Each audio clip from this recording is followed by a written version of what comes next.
स्वागत है आपका और एक नए वीडियो में और एक नए टॉपिक के साथ। PM Modi tops with 79% approval in latest Pew survey, Major Gaurav Arya, Pew Research Center. तो चलिए दोस्तों, पहले वीडियो स्टार्ट करते हैं। आशा करेंगे दोस्तों पसंद आएगा, और पसंद आए तो लाइक और शेयर जरूर से कर दीजिएगा। और चैनल पे पहली बार आए, सब्सक्राइब नहीं किया तो सब्सक्राइब जरूर से कर दीजिए। चलिए स्टार्ट करते हैं। जय हिंद दोस्तों, मैं हूं मेजर गौरवारी और आप देख रहे हैं मेजरली राइट। दुनिया भर में जाना माना ये प्यू रिसर्च सेंटर है और सब लोग उसका लोहा मानते हैं। उसकी रिपोर्ट्स को बड़े शौक से देखा पढ़ा जाता है। बड़ी क्रेडिबल रिपोर्ट्स होती हैं दोस्तों। आज मैं आपको बताऊंगा प्यू रिसर्च सेंटर ने भारत के बारे में एक रिपोर्ट निकाली और क्या रिपोर्ट निकाली है। बहुत इंटरेस्टिंग है कि भारतीय ऐसा क्यों सोचते हैं, जो इंडियंस की सोच है ना, हमारा दिमाग क्यों। देखिए, उसमें ये रिपोर्ट में कहा गया है कि India today wants very very strong leadership. एक स्ट्रांग मैन चाहिए, एक मजबूत बंदा जो खड़ा हो, जो काम करे। राइट? मैं आपको एनालाइज भी करके बताऊंगा कि ऐसा क्यों इंडियन सोचते हैं। पहले मैं आपको डेटा बता देता हूं। 79% है प्यू रिसर्च के हिसाब से प्रधानमंत्री मोदी की रेटिंग्स जो हैं, और ऑपोजिशन लीडर्स में मैं मोदी जी का 79% है ओवरऑल सारे को मिला के। और अगर मोदी जी को 2 मिनट के लिए अलग रखें और सिर्फ ऑपोजिशन पार्टीज की बात करें, उसमें से टॉप राहुल गांधी हैं, 62% ऑपोजिशन लीडर्स में उनकी है। 8 ऐसे देश हैं जो ये चाहते हैं कि एक बड़ा दमदार धक्कड़ लीडर होना चाहिए। 8 देश हैं, उसमें से भारत भी है। और 2019 का सर्वे ये जो प्यू रिसर्च सेंटर ने करा था, उसमें ये बोला था कि similar preference for a strong leadership 2019 में भी था और 2024 में भी ये लीडरशिप का मामला है। बीजेपी को 73% प्यू सर्वे में मिले हैं, वाइल ऑपोजिशन पार्टीज में कांग्रेस को मिले हैं 60। अच्छा, ये बात हो गई कि इसमें काफी हिंदुस्तानी ये भी समझते हैं कि 2/3 ऑफ इंडियंस, यानी कि आप ये लगा लीजिए कि 66% ऑफ द इंडियंस, और 2/3 यही हो गया, 2/3 of the Indians favored a system in which a strong leader can make decisions without interference from other branches. हिंदुस्तानियों को बड़ी दिक्कत है कि अगर कोई स्ट्रांग लीडर हो तो लोग बीच में आके कुछ बोलें। ये चूं चूं पू पू चलती रहती है, इसका ये है, इसका ये है, इसका ये। Indians don't like it. वो चाहते हैं कि एक ईमानदार बंदा हो, स्ट्रांग बंदा हो टॉप पे, और उसको खुली छूट दे दी जाए कि ठीक है, आप देश चलाओ और देश की तरक्की करो। ऐसा प्यू रिसर्च सेंटर की रिपोर्ट कहती है दोस्तों। अच्छा, इसको वो ऑटोक्रेटिक रूल कहते हैं। इसको एक किस्म की प्यू रिसर्च सेंटर तानाशाही कह रहा है, और कह रहा है कि 2017 से 2023 तक इसमें 12% बढ़ोतरी हुई है लोगों में, जो ये समझते हैं कि तगड़ा बंदा चाहिए सेंटर में जो तगड़ी तरीके से काम करे। और वो समझते हैं प्यू रिसर्च वाले, क्योंकि इसको ऑटोक्रेटिक कह रहे हैं, मतलब ऑटोक्रेटिक एक नेगेटिव कॉनोटेशन होता है, तो वो समझते हैं कि ऐसा बिहेवियर लोगों में, ये रूलर की बात नहीं कर रहे, ये इंडिया के रूलर की बात नहीं कर रहे, लोगों में कह रहे हैं कि ऐसे ऑटोक्रेटिक टेंडेंसीज लोगों में हैं।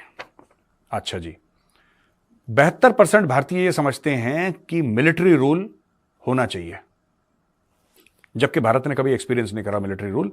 ये प्यू रिसर्च की रिपोर्ट बताती है। अच्छा, मैं प्यू रिसर्च की रिपोर्ट को गलत नहीं कह रहा, पर जो भी हिंदुस्तानी ये समझते हैं 72% की मिलिट्री रूल होना चाहिए, ये बिल्कुल थॉट प्रोसेस बकवास है। आपको पता ही नहीं आप क्या चाह रहे हो, आपको पता ही नहीं भाई साहब। ऐसा नहीं कि फौज, देखिए, पहली तो बात मैं ये कह रहा हूं कि भगवान ना करे कभी फौज आए भारत में। फौज अपनी बहुत अच्छी है। आप पता है क्यों फौज की इज्जत करते हैं? आप क्यों, आज की तारीख में मैं इंडियन से पूछ रहा हूं, आप क्यों फौज की इज्जत करते हैं? आपको यह पता होना चाहिए कारण, तब मैं इस पॉइंट पे आऊंगा। आप भारतीय सेना की, आर्मी नेवी एयरफोर्स की इसलिए इज्जत करते हैं क्योंकि वो प्रोफेशनल है, क्योंकि वो कभी भी जाके प्राइम मिनिस्टर हाउस या प्रेसिडेंट पैलेस में या राष्ट्रपति भवन में चढ़ दौड़े नहीं। कभी भारत में मार्शल लॉ नहीं लगा, मिलिट्री रूल नहीं रहा, कभी किसी फौजी ने उल्टी सीधी हरकत नहीं करी। 76 साल में, जब से देश आजाद हुआ है, किसी ने कोई उल्टी सीधी हरकत नहीं करी। अपने काम से काम रखते हैं, मतलब रखते हैं अपना, इंटरफेयर नहीं करते किसी भी चीज में, और चुपचाप अपना काम करते हैं, और जब मौका आता है तो देश के लिए जान लेते भी हैं और जान देते भी हैं। इसीलिए सबसे ज्यादा आज की तारीख में 75, 78% या 85 समथिंग लाइक दैट उनकी रेटिंग है आर्म्ड फोर्सेस की रिस्पेक्ट में, और सबसे ज्यादा आर्म्ड फोर्सेस को रिस्पेक्ट किया जाता है इंडिया में। कोई भी डिपार्टमेंट ले लो, उसमें ब्यूरोक्रेसी शामिल कर लो, पुलिस शामिल कर लो, जुडिशरी शामिल कर लो, पॉलिटिशियन शामिल कर लो, सबसे टॉप पे आर्म्ड फोर्सेस क्यों? यही आर्म्ड फोर्सेस की ताकत है। It's a professional army. आप जब उसको पॉलिटिक्स में घुसा दोगे ना, तो क्या वो आर्मी पॉलिटिकल नहीं हो जाएगी? क्या वो आर्मी प्रोफेशनल रह पाएगी? पाकिस्तान देख लीजिए बगल में, उनको भी खुजली आती रहती है बीच में, मर्द मोमिन मर्द हक वाली खुजली आती है, और ऐसा बैंड बजाया उनकी फौज ने, राइट? और वो एक ही फौज है। देखिए, ये ब्रिटिश इंडियन आर्मी है ना, ब्रिटिश इंडियन आर्मी को 14-15 अगस्त को इसके 2 धड़े निकले, इंडियन आर्मी और पाकिस्तान आर्मी। टॉप पे तो ब्रिटिश इंडियन आर्मी थी, ब्रिटिश इंडियन आर्मी से ही तो निकली पाकिस्तान। और अब दोनों फौजों के बीच में आप निकाल लीजिए क्या डिफरेंस है। आपको पता ही है पाकिस्तान का कितना बेड़ा गर्क है, और पाकिस्तान का बेड़ा गर्क 90% उसकी फौज ने करा है, और सेम आर्मी थी है। इंडियन आर्मी इतनी डिसिप्लिन्ड है, Pakistani army it behaves like a band of thieves. Why? Satisfaction with democracy. Overall, satisfaction with democracy has declined in many democratic societies since 2019. India saw 2 percentage points increase.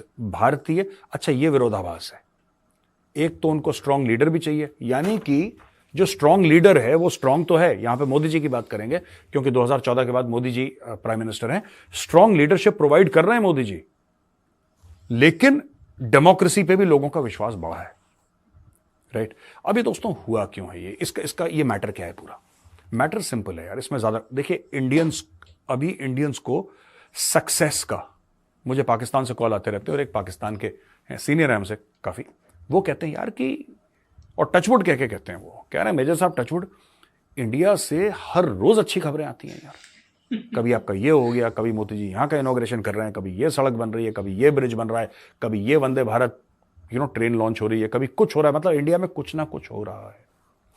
और दोस्तों, ये जो जीत की आदत है ना, दिस हैबिट ऑफ विनिंग, ये अब इंडियंस के खून में चली गई, और अब उनको ऑल्टरनेटिव खराब लग रहा है। और मुझे लगता है कहीं ना कहीं इसके ऊपर पॉलिटिकल पार्टीज को सोचना पड़ेगा, क्योंकि वो जो 1947 के फ्रेमवर्क में आप काम कर रहे हैं, वो आज 2024 के भारत के फ्रेमवर्क में वो चीज काम नहीं करेगी। ये प्यू रिसर्च सेंटर की रिपोर्ट है। मुझे लगता है कि ऑपोजिशन पार्टीज, वो इंडिया अलायंस जो है ना, इनका इंडिया अलायंस वालों को सबको ये पढ़ना चाहिए और आत्मंथन करना चाहिए कि boss, where are we going wrong? Bharat क्या चाहता है? भारत चाहता क्या है? देखिए, India wants a very strong, I want a very strong leadership यार, I want a very very strong leadership. मैं पॉलिटिकली न्यूट्रल हूं, मेरे साथ ये नहीं है कि बीजेपी कांग्रेस है, मुझे इससे कोई फर्क नहीं पड़ता। पर जब मैं मोदी जी को देखता हूं, मुझे लगता है हाँ, ये जो है ना इंसान, ये इंडिया को टॉप पे ले जाएगा। जब मोदी जी कहते हैं कि मैं ऐसा कर दूंगा, 3rd लार्जेस्ट इकोनॉमी बन जाएगी 3rd टेन्योर में, तो कोई इंडियन ऐसा नहीं है जो डाउट करता है। क्यों? क्योंकि इंडिया 10 नंबर पे थी, उसको 5 नंबर पे ले आए, करके दिखाया है ना। जब आपने किसी को करके दिखा दिया कि बॉस, ये मेरी काबिलियत है, मैं ये कर सकता हूं, तो लोग फिर कहते हैं हाँ बॉस, बात ठीक कह रहे हैं। अगर वो बोलते और नहीं करते, तब लोग कहते कि नहीं आप नहीं कर सकते। लेकिन उन्होंने करके दिखाया, एक बार नहीं 10 बार करके दिखाया, 10 चीजों में करके दिखाया, तो एक क्रेडिबिलिटी बन जाती है। ये जो पूरा मैटर है दोस्तों, कि भारत को क्यों भारतवासी हैं वो एक स्ट्रांग लीडरशिप टॉप पे चाहते हैं। यार, वीक लीडरशिप तो कोई भी इंसान नहीं चाहता। तो पता नहीं प्यू रिसर्च सेंटर भारत को ही क्यों कह रहा है कि भारत स्ट्रांग लीडरशिप चाहता है। स्ट्रांग क्यों? इंग्लैंड वाले वीक चाहते हैं, अमेरिका वाले वीक चाहते हैं, everybody wants a strong leader, क्योंकि लीडरशिप में जो भी चीजें होती हैं फिर इस सिनेरियो में, दे आर टॉप डाउन। अगर आपका प्राइम मिनिस्टर, मैं किसी पुराने प्राइम मिनिस्टर के ऊपर उंगलियां नहीं उठा रहा, this majorly right is not a political show boss, ये सीधी सादी शो है, मैं किसी के ऊपर उंगली नहीं उठा रहा। लेकिन fact of the matter is कि आप पुराने प्राइम मिनिस्टर को किसी को भी देखो, ज्यादातर, मैं सबकी बात नहीं कर रहा, 4-5 ऐसे भी हैं जो ढीले ढाले से थे, कोई कुछ भी करके चला जाए, कोई बोलने वाला नहीं। दोस्तों, सोचना कि आज की तारीख में कोई भारत के साथ गलत क्यों नहीं कर पा रहा। 26/11 हुआ, हमने कुछ नहीं करा, हमने कुछ करा ही नहीं। 1993 मुंबई बॉम्ब ब्लास्ट हुआ, कितने 100 लोग मर गए, लोग तो भूल भी गए आज की तारीख में। आप बच्चों से पूछिए, बच्चे कहते हैं मैं पता ही नहीं 93 में इतने 100 किलो RDX फटा था मुंबई में, किसी को पता ही नहीं है, नोबडी नोज। अक्षरधाम मंदिर पूछ लीजिए, बच्चों को नहीं पता अक्षरधाम मंदिर पर अटैक हुआ था, इनको पता ही नहीं। हमारी पार्लियामेंट पर अटैक हुआ था, इन बच्चों को पता ही नहीं, दे डोंट नो। आज की तारीख में टचवुड ये अटैक्स नहीं हो रहे। क्यों नहीं हो रहे? क्यों नहीं हो रहे? ये इसलिए नहीं हो रहे क्योंकि भारत की सरकार ने सीधा सीधा पाकिस्तान को साफ लफ्जों में एक बात बता दी है, ठीक है? ये तो नहीं कहा जो मैं कहने वाला हूं, ये बिल्कुल नहीं कहा, लेकिन इंटेंट वही है कि तुम गड़बड़ करोगे ना, तेल छिड़क के आग लगा देंगे, तुम्हें पता नहीं लगेगा मिसाइल कहां से गई कहां से आई। ये जो है, this is something that Indians are enjoying, political stability, economic growth and a very very strong leadership. ऐसे ही भारत को विश्वगुरु नहीं बोलते। सो थैंक यू दोस्तों, वीडियो को यहाँ तक देखने के लिए। आज पूरे वीडियो में मैं शांत रहा, थोड़ा बहुत रिएक्शन दे पाया, लेकिन वीडियो में ध्यान से सुन रहा था। मेजर गौरव आर्या को मैं ध्यान से सुन रहा था, क्योंकि देखो ये जो प्रियू की रिपोर्ट जो होती है ना, हर बार वो रिपोर्ट जब भी आती है ना, तब वो मैं उसको मानता हूँ 99% एक्यूरेसी उसके पास होती है। हाँ भाई, वो भी ऐसा नहीं कि 100% श्योर हो, वो भी थोड़ा बहुत गलत हो सकते हैं, लेकिन उसके पास एक्यूरेसी जो पावर है ना, वो सब बाकी एजेंसी से ज्यादा है। इसलिए उसका जो रिपोर्ट है वो बाकी मीडिया भी मानती है, मीडिया भी उसको फॉलो करती रहती है, और वही रिपोर्ट के बारे में मेजर गौरव आर्या जी ने बात की है। और ये उनकी सही बात है कि भारत जो है वो स्ट्रॉन्ग लीडरशिप चाहता है, क्योंकि अब तक जो सहा है ना देशवासियों ने, वो आने वाली जो पीढ़ी वो सहना नहीं चाहती है। ठीक है, क्योंकि आप इसमें जिक्र हुआ 26/11, ये 26/11 वाला जो हमला, बच्चों की मैं बात नहीं कर रहा हूँ, लेकिन अभी की जनरेशन वाले जो है वो उन लोगों को पता है कि बॉम्बे में कहाँ कहाँ, और उसका मूवी भी आया था दोस्तों, आपने देखा होगा। उसमें जो लीड रोल था नाने पाटेकर जी का था, वो मूवी आपने देखी हो तो नाम भी वही है 26/11 मूवी। आप लिखोगे यूट्यूब में तो आपको उसकी क्लिप या तो मूवी भी मिल सकती है पूरी, तो एक बार जरूर देख लीजिएगा। जिन्होंने उस हादसे के बारे में, मतलब ये हमले के बारे में पता ना हो, लेकिन उसके बाद ऐसा कुछ नहीं। हाँ, उरी अटैक हुआ था, और उरी अटैक चीज हुआ, उसका रिजल्ट देशवासियों को 15 दिन में ही मिल चुका था। बिल्कुल, तो ऐसा स्ट्रॉन्ग लीडर भारत कब का चाहता था। और मोदी जी प्राइम मिनिस्टर बनने का मुख्य कारण, यानी मेन जो रीजन है, वो रीजन ही उसकी स्ट्रॉन्ग लीडरशिप थी। जब हमारे गुजरात में थे मोदी जी, यहाँ के सीएम थे, ठीक है, तो उस मुख्यमंत्री के टाइम पे भी गुजरात के लिए बहुत कुछ किया था। और जो उसमें और एक अटैक की बात हुई थी अहमदाबाद गांधीनगर में, अक्षरधाम में अटैक हुआ था। तो उस अटैक को यदि, तब तो हम भी बहुत छोटे थे, इतना याद हमें भी नहीं है, लेकिन उस समय ये 26/11 जितना, उससे भी ज्यादा कुछ हुआ था अक्षरधाम में। और वहां तो करीबन 12 घंटे तक लाइव फायरिंग चली थी। ये सब कुछ बहुत स्टोरी गूगल में जाके जरूर से देखिएगा। और बाकी जो कंट्रीज है उसकी रेटिंग के हिसाब से आप देखो तो मोदी जी अब अव्वल नंबर 1 पे उसको वोटिंग मिल रही है वर्ल्ड वाइड करने से। तो वो क्यों मिल रही है? Because of strong leadership. उसका जो मंत्रिमंडल है वो भी मोदी साहब की सुनते हैं।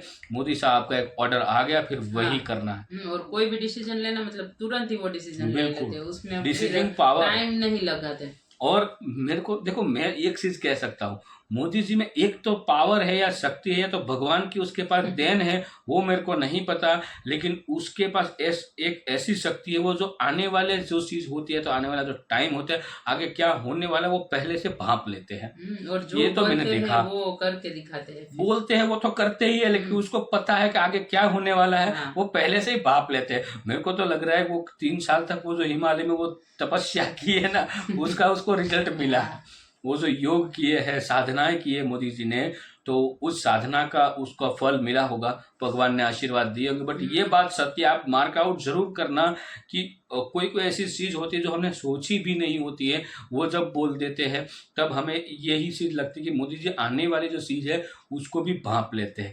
ये तो पक्का है, ये तो मैंने बहुत टाइम मार्क आउट किया है, और ये खुद मोदी जी ने ही बोला है। मोदी जी को जब बार बार सब लोग एक क्वेश्चन करते हैं, बार बार एक क्वेश्चन, आपकी सफलता के पीछे का रहस्य क्या है, ये मोदी जी को बहुत लोग पूछते हैं, तो मोदी जी ज्यादातर जवाब तो नहीं देते हैं, लेकिन इस बार जवाब दिया है कि मेरी सफलता का जो रहस्य है जो यही है, जो आने वाले टाइम है, तो आने वाली जो चीज है उसको मैं पहले से भांप लेता हूँ। ये मोदी जी ने खुद ने बोला है, इसलिए मैंने भी आपसे बताया, क्योंकि मैंने मार्क आउट किया था, मेरे को ऐसा लग रहा था, लेकिन जब मोदी जी ने बोल दिया तो मेरे को कंफर्म हो गया कि उसको भगवान भोलेनाथ का आशीर्वाद बहुत बड़ा मिल चुका है। ये तो पक्का है। देखो, ऐसा नहीं है, बाकी विपक्ष पार्टी में भी बहुत सारे नेता, लेकिन जो स्ट्रॉन्ग लीडरशिप जो है वो दिख नहीं रही है किसी भी पार्टी में। मैंने तो नहीं दिखी है कोई भी पार्टी में। हाँ, ये सिर्फ विपक्ष में देखने को जाए, सिर्फ और सिर्फ विपक्ष पे नजर रखे, तो राहुल गांधी जी स्ट्रॉन्ग दिख रहे हैं, लेकिन उसको टाइम लगेगा। ऐसा नहीं है राहुल गांधी जी भी नहीं जीतेंगे, बट वो कब जीतेंगे उसकी कोई श्योरिटी नहीं है। बाकी देखेंगे आने वाले टाइम में क्या क्या होता है। लेकिन स्ट्रॉन्ग लीडरशिप अभी फिलहाल एक ही नेता है, वो है मोदी जी। और कोई स्ट्रॉन्ग होगा तो मैं 110% कहूँगा कि मोदी जी की जगह ले सकते हैं, लेकिन फिलहाल तो वही है। आगे क्या होगा क्या नहीं वो तो भगवान जाने। वीडियो को दोस्तों यहाँ पे समाप्त करते हैं, आपसे विदाई लेते हैं। वीडियो बहुत मजेदार थी, लेकिन फिर भी विदाई लेते हैं। मिलते हैं और एक नए वीडियो में दोस्तों आपके साथ। टिल देन, जय हिंद, जय भारत।